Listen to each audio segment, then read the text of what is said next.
everybody, it's Chainsaw Reacts back once again, another Transformers Prime reaction for you guys. This is Season 2, Episode 24. Of course, we're not know the title until I get into the episode. Now, you guys have been commenting for the last couple of weeks, but specifically last week because this is the next episode, stating that this episode is a clip episode just like we had in Season 1. However, the last one we had before this one was not necessarily for the plot at all. Like, there was no reason for it. I did watch it, but it really wasn't necessary for a reaction. However, you guys are stating this one is necessary somehow.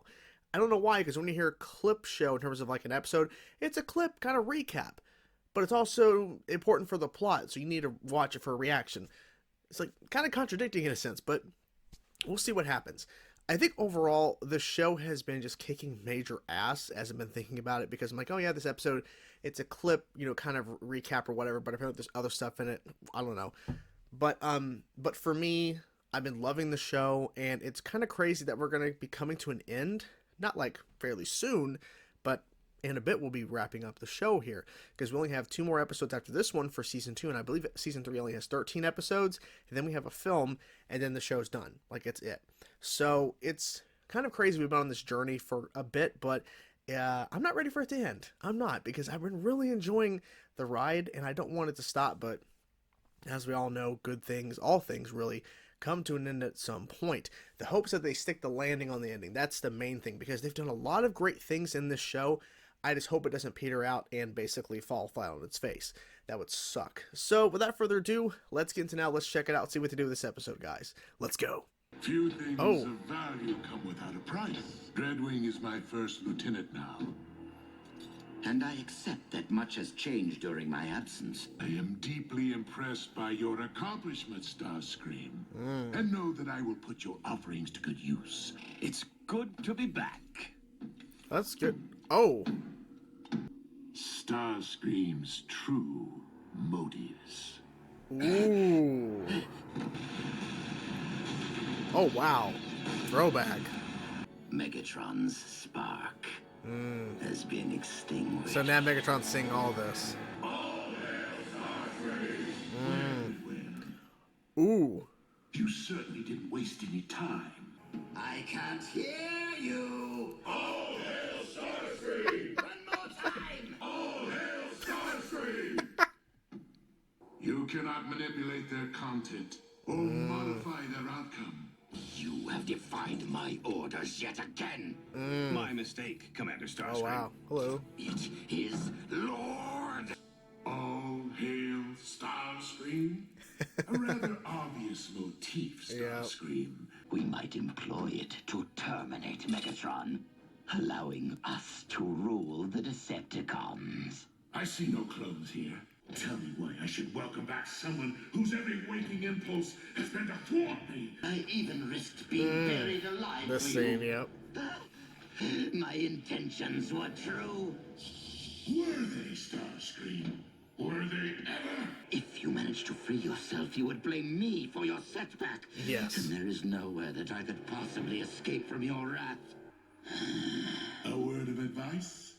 Stop thinking aloud. Exactly. I don't want to play this game anymore. If I do not deem that you are worthy of rejoining the Decepticons, you will perish on this very day. All the times he's hit him. Oh, yes. See how generous I can be, my liege. When it Yes. suits you. Yes. Falls right through. Yeah. Uh-huh. While dark energon flows through my veins, I am invincible.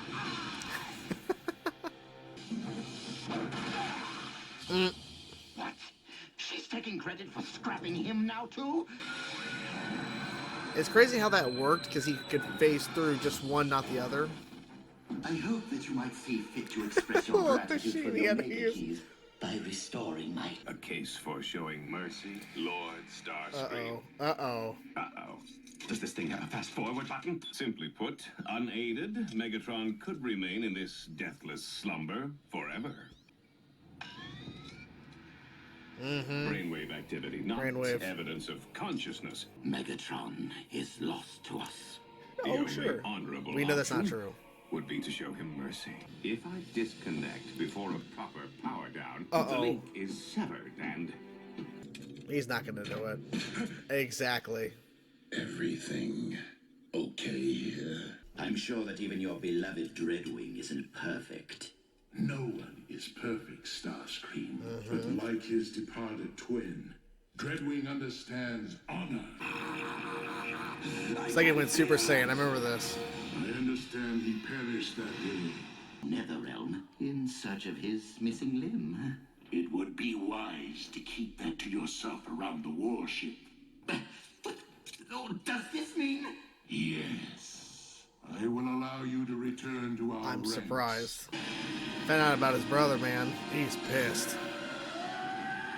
And there you guys have it. And yes, this was a clip show, but not a traditional one in a sense, because Megatron and Starscream went into basically Starscream's mind through that device they have on the ship. When they've seen this a couple of times before, and there's some sort of name for it, but regardless, the important thing is Megatron knows a lot of shit. Unfortunately, some other shit came out involving all this because Knockout was basically exposed a little bit, and then unfortunately Dreadwing finds the truth out about his brother, which he's still on the ship at the very end of the episode, but he's clearly pissed because the truth was never really out there about what happened to his brother, and now he knows. So that's not going to be good. So the way they structured it is there's actually a couple of scenes or little moments that actually are occurring in real time. The rest of it is in Starscream's head. And we see flashbacks to the very beginning of the show, basically, where Megatron dies. And we're seeing elements of Starscream being honest and truthful in how he was going to be double-crossing or triple-crossing or whatever Megatron and all this stuff. And Megatron, through the whole episode, was like, this is pretty much you. Like, you pretty much will double-cross at any point. And at the end of everything, surprisingly enough, with how much stuff was shown, because see, Megatron has already known a couple of things and known the truth really about Starscream and his motives and how he really wants to be the person or the Decepticon to run the Decepticons. He wants to be the leader.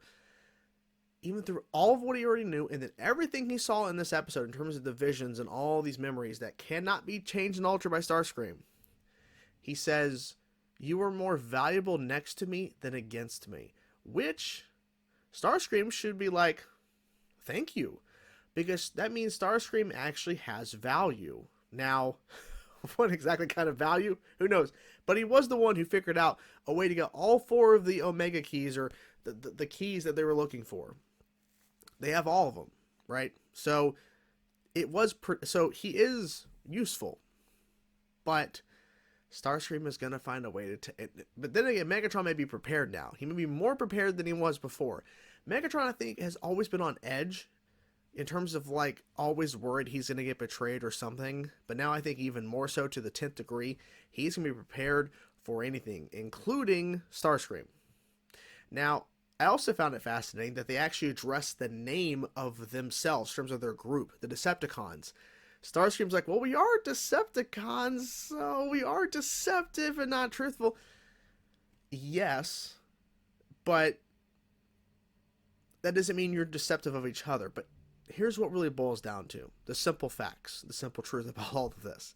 The reason why the villains, the Decepticons, are constantly failing, they get some wins, but they're constantly failing for the most part, is because villain groups that have some sort of hierarchy, it never really works. Or some sort of team, it never works. Why heroes do? They have very different mindsets, including the Autobots. They have a very different mindset in terms of working together, and they have a leadership, if that's the case, and in the case they do. But they have a very different mindset in terms of what their goals are, what they're trying to accomplish. Villains are the polar opposite.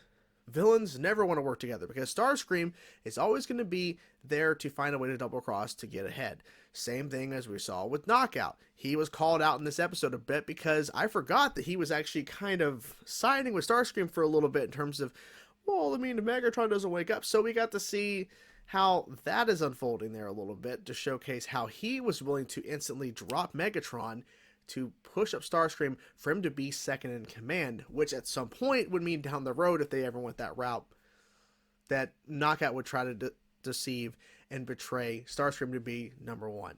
It's always a game. It's always a game for them. It's basically, in a sense, like Game of Thrones. They're all fighting for that crown. They're all fighting for the throne. And that's what they're trying to do over the Decepticon side of all things. Megatron's on the throne. Starscream had a taste. He was on the throne for quite a bit. And there's the constant power struggle of it all. The only real Decepticon that I feel like has never truly betrayed Megatron is Soundwave. From what we've seen, he has never betrayed, as far as we could tell, Megatron. He's always been there, which is interesting, the loyalty there. But he probably has a very different mindset, and he's been proven that he doesn't speak based on his actions, based on what he's done in the show. He is a very different kind of Decepticon, and I like how in the small little sequence when Starscream and Knockout are trying to push this whole narrative of like, well, Megatron, we might have to pull the plug. We might have to call it a day. He just walks up, Soundwave, and just points at the brainwaves. Well, I mean, it is brain functionality, potentially, but it doesn't really indicate anything. He could be in a dream that he never wakes up from. But they made a point to show that. Because Soundwave is always looking out for Megatron. Which makes you wonder why. Why exactly is he? What's the purpose? And I wonder if we're ever going to learn why. Who knows?